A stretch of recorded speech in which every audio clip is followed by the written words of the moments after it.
జనరల్‌గా మనకి చాలా సినిమాల్లో చూపించింది ఏంటంటే, మంత్రగాళ్ళు కాళికాదేవి పూజ చేస్తారు. వాళ్ళకి కావాల్సినవన్నీ పనులు చేయించుకుంటారు. కాళికాదేవి ఓన్లీ మంత్రగాళ్ళకే అన్నీ ఇస్తది. వాళ్ళు ఏమి అడిగితే అది ఇస్తది అనేసి చూపిస్తుంటారు. చాలా సినిమాలో మన పాతకాల సినిమాలన్నిటిలోని. హ్మ్. అంటే అమ్మవారు ఓన్లీ తాంత్రికానికే వాళ్ళలా యూజ్ చేస్తారా? లేక ఇన్ జనరల్‌గా కూడా ఎవరైనా అమ్మవారిని పూజించొచ్చా?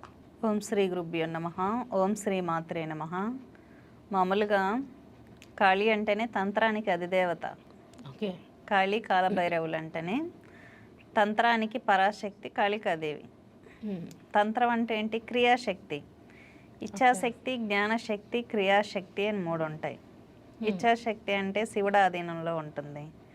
క్రియాశక్తి అంటే కాళీ, జ్ఞానశక్తి అంటే సరస్వతి. ఇలా ఉంటుందన్నమాట సబ్జెక్ట్. ఓకే. క్రియ అంటే ఏంటి? చేసే పని. చేసే పనికి అధిదేవత ఎవరు? కాళికాదేవి. మంత్రం, తంత్రం, యంత్రం అని 3 ఉంటాయి. 3 కలిపితేనే శక్తి అనేది అక్కడ క్రియేట్ అవుతుందన్నమాట. ఓకే. మంత్రం అంటే దేవతను పిలవటం. యంత్రం అంటే దేవతా శరీరం. మంత్రంతో యంత్రాన్ని ప్రాణప్రతిష్ఠ చేస్తాము.